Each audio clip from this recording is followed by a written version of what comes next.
Um bom dia, uma boa tarde e boa noite para quem está assistindo.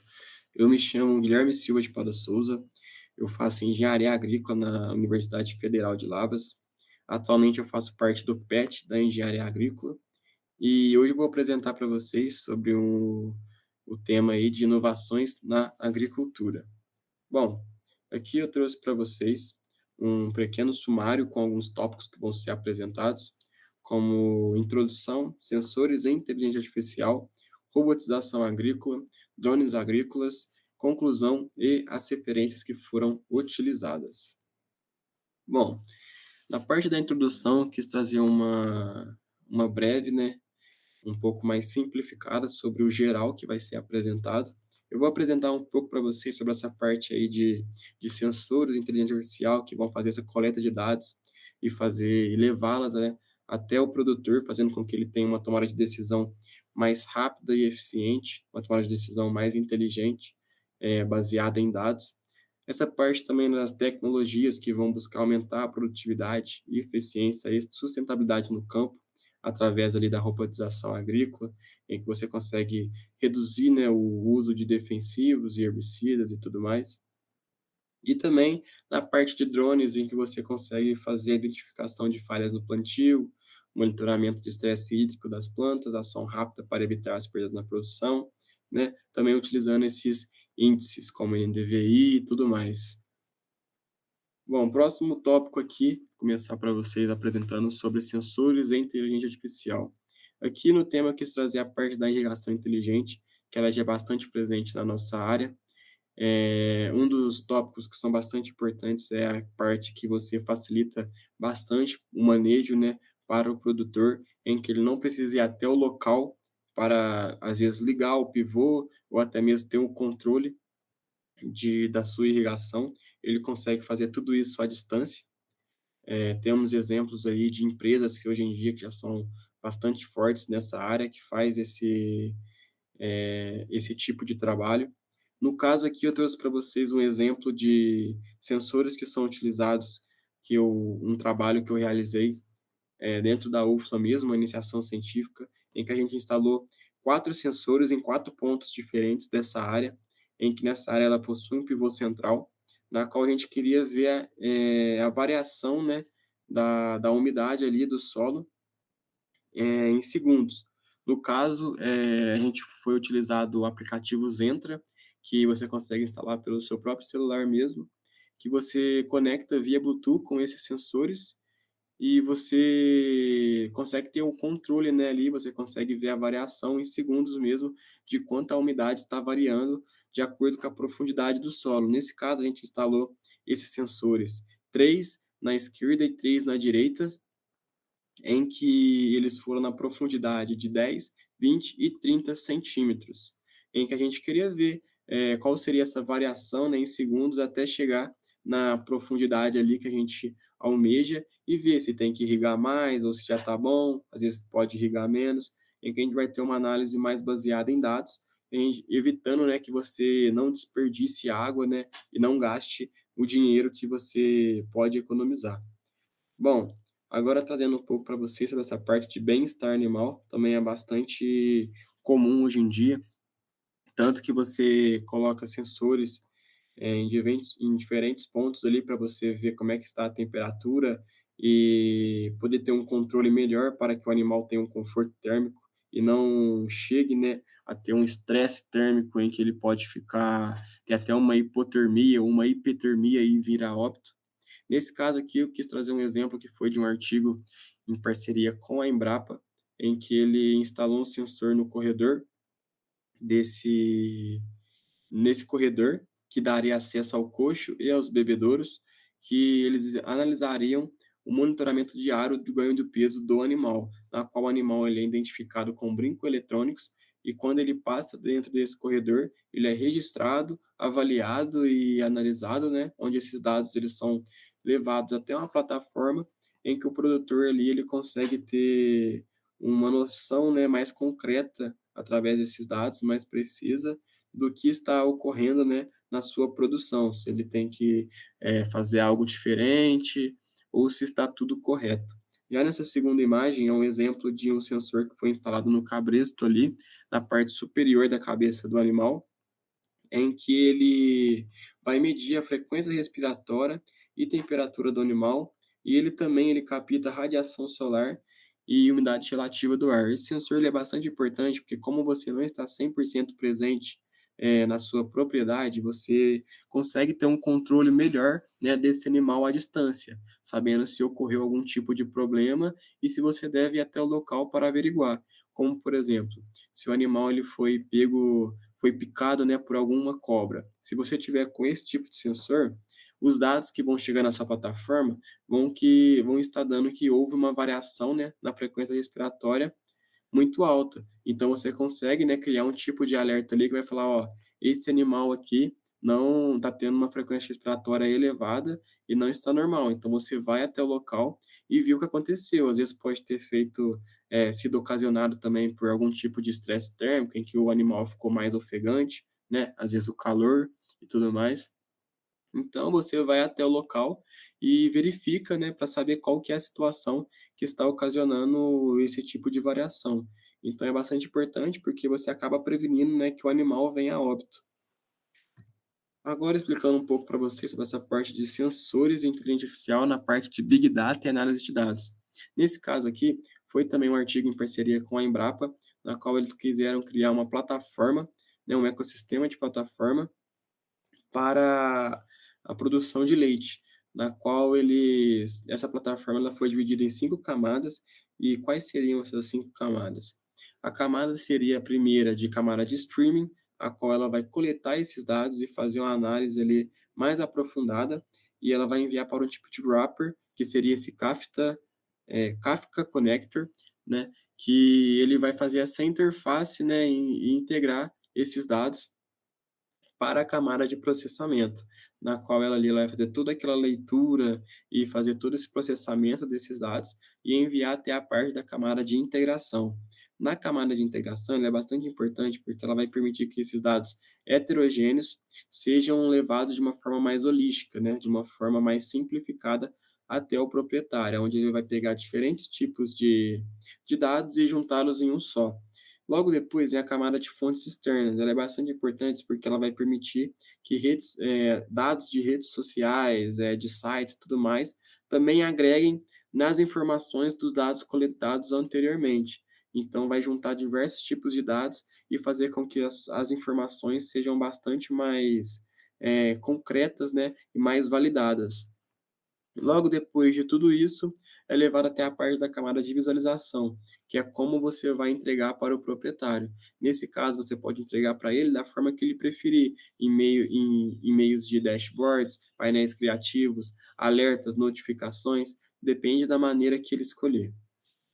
Bom, agora começando um novo tópico para vocês sobre essa parte de robotização agrícola.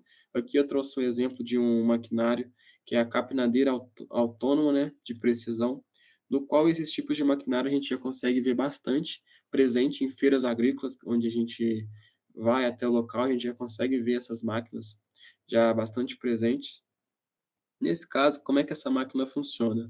Ela também tem o uso de inteligência artificial nela, na qual ela vai identificar ali qual que é a sua lavoura e qual que são as plantas daninhas, onde ela faz a identificação e quando ela estiver passando ali dentro do talhão, ela vai identificar essas plantas daninhas e quando ela acha, ela vai direcionar lasers na qual vai atacar o tecido da planta, fazendo com que ela não cresça, né, que não se desenvolva. Essa máquina ela é bastante importante, porque vai fazer com que você reduza a necessidade de capina manual e também reduza o uso de defensivos químicos.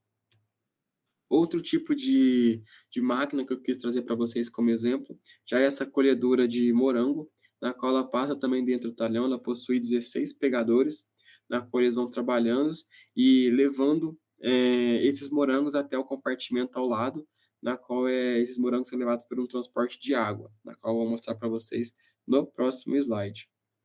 Aqui nessa primeira foto, à esquerda, vocês conseguem ver esse transporte de água. Depois que esses morangos são coletados, eles são transportados até a parte lateral ali, que tem um elevadorzinho, na qual esses morangos entram nesse elevadorzinho e são colocados, né, no compartimento ao lado. Na imagem à direita, eu trouxe um exemplo para vocês sobre como a inteligência artificial detecta qual morango ela deve colher e qual morango ela não deve colher. Nesse caso, dá para vocês verem na imagem que ali ela identifica um morango, ela vê ali que ele está full ripe, ou seja, ele está totalmente maduro, então ela sabe que aquele morango ali ela deve colher.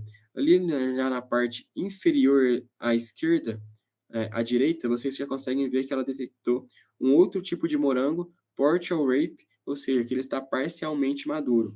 A inteligência artificial dessa máquina também detecta por meio de cores, onde tem red, green, ou seja, ela sabe qual tipo de morango ela deve colher e qual ela não deve. Um outro tipo de robotização agrícola também que vem crescendo bastante é essa parte aí da pulverização, em que essa máquina ela faz aplicação, né, localizadas de herbicidas, ou seja, ela detecta ali as plantas daninhas e quando ela detecta, ela faz essa aplicação localizada, onde você também vai reduzir, né, o uso de herbicidas. Outro tipo outra função dessa máquina que é bastante importante é na parte de detectação de pragas, na qual essa máquina ela trabalha durante o período noturno e ela faz um tipo de armadilha, na qual ela emite ondas de luzes que vão atrair esses insetos, e a partir desses insetos são atraídos e identificados, ela emite diversos eletrochoques que vão atacar essas pragas, esses insetos, e vai combater, né, fazendo com que você não tenha que utilizar também defensivos. Às vezes você até tem que utilizar, mas você vai reduzir, né, o gasto em defensivos. Outro tipo de função que essa máquina tem também é que ela avalia a saúde das plantas sem o uso de pesticidas e também ela através do trabalho dela, ela consegue ver o desenvolvimento da sua lavoura, ela consegue ver o crescimento ali da planta e todo o desenvolvimento e mandar esses dados para o proprietário. Bom, agora entrando para vocês sobre a área de drones agrícolas. É uma área também que atualmente é bastante forte, já vem sendo bastante presente na agricultura, em que eu vou falar um pouco para vocês sobre essa parte de mapeamento de área e o uso das câmeras, né, como, por exemplo, câmera RGB, multispectral e hiperespectral. E também sobre os índices de vegetação, como eu citei anteriormente, o NDVI e tudo mais. Bom, nesse caso, aqui eu quis trazer para vocês, só para vocês entenderem sobre a diferenciação dessas câmeras. No caso, a câmera RGB, ela vai possuir 3 bandas, que é a banda de cor vermelho, cor verde e cor azul. Já a câmera multispectral, ela já vai ter o NIR, que é um dos fatores que você utiliza, né, de cálculos para ter os índices, né, como por exemplo, o NDVI, ele vai ter que ser utilizado o NIR. Ou seja, já a câmera RGB, você já não consegue fazer o uso do índice de NDVI. Já na câmera de multispectral, além dela surgir essa cor aí infravermelha, o NIR, ela também vai possuir diversas outras bandas, que vai agregar bastante no seu estudo. E já a câmera hiperespectral, ela também vai possuir o infravermelho, o NIR, e mais muitos outros tipos de bandas, que você consegue fazer um detalhamento muito mais aprofundado. Nesse caso, o que vai mudar para você depende do trabalho que você quer realizar e também do valor que você quer gastar. O RGB ali ele vai ser um valor mais barato, a multispectral um valor mediano, que atualmente compensa bastante, porque você consegue fazer muitos trabalhos, e a maioria das coisas também que a hiperespectral faz, você consegue fazer com a multispectral.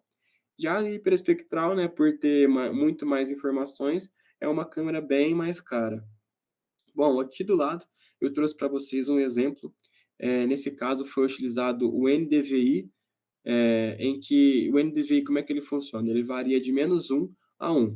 Quanto mais próximo de 1, significa que tem um maior vigor vegetativo, né? Tem uma maior vegetação ativa, e quando menos próximo de 1, significa que tem um menor vigor vegetativo, tem uma menor vegetação ativa. Nesse caso, foi um estudo que ele realizou num talhão de café, né, numa área de café, em que ele queria analisar diferentes pontos e identificar, né, falhas no plantio, identificar como é que estava a vegetação, né, do local. Nesse caso, a gente consegue ver que tem bastante variação né, dentro desses talhões, ou seja, foram identificadas diferentes falhas no plantio, e às vezes também pode ser através de doença ou praga que não está fazendo com que a lavoura dele, né, se desenvolva normalmente.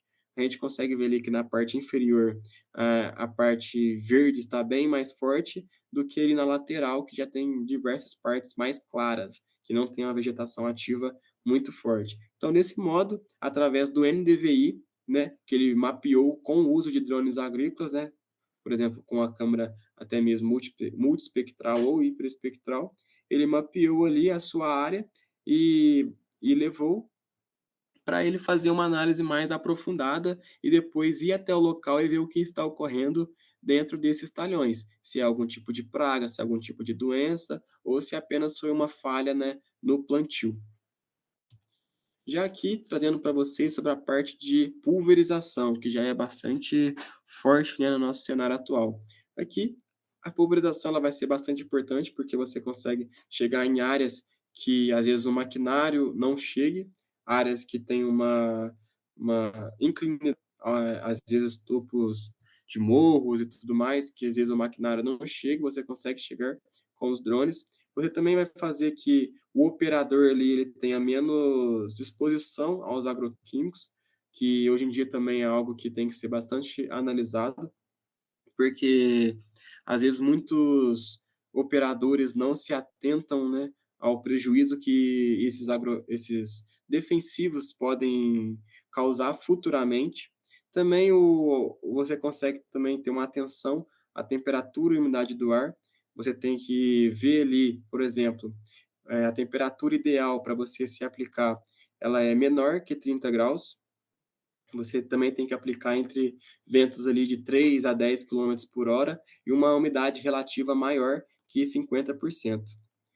Você também tem que fazer todo um planejamento ali completo, né? Se atentar a isso, ver como é que é a sua área, se tem algum tipo de obstáculo. Tudo isso você consegue fazer com o próprio controle do drone mesmo. Você consegue delimitar a área, a rota que você vai fazer, qual vai ser a velocidade da aplicação, né? Ou seja, tudo isso faz parte dessa pulverização com o drone. Bom, agora apenas concluindo aqui toda essa apresentação, eu apenas quis falar para vocês sobre como esses sensores eles vão auxiliar, né, no monitoramento, bem-estar e controle animal. A irrigação inteligente ali que vai otimizar o uso de água e evitar desperdício, fazer com também que o produtor ali, o proprietário, ele tenha uma tomada de decisão em tempo real ali, através de dados, e também facilitar, né, que ele não tenha que ir até o local efetuar o trabalho ali, ligar o pivô, ele consegue fazer tudo isso à distância e ter um controle à distância. A parte da robotização agrícola, né, que vai reduzir o trabalho manual e aumentar a precisão. E também a parte de drones, que são utilizados tanto para imagens, né, como eu dei o exemplo ali de você fazer imagens com o NDVI para você ver o índice de vigor vegetativo, quanto também para a pulverização das lavouras, né, que você vai diminuir ali o contato com o operador e também chegar a áreas que às vezes o maquinário não chegue. Bom, aqui eu trouxe algumas referências, né, que foram utilizadas dentro dessa apresentação, entre elas artigos e tudo mais. Muito obrigado, queria agradecer a vocês pela atenção. Qualquer dúvida, estou à disposição nos comentários e até mais.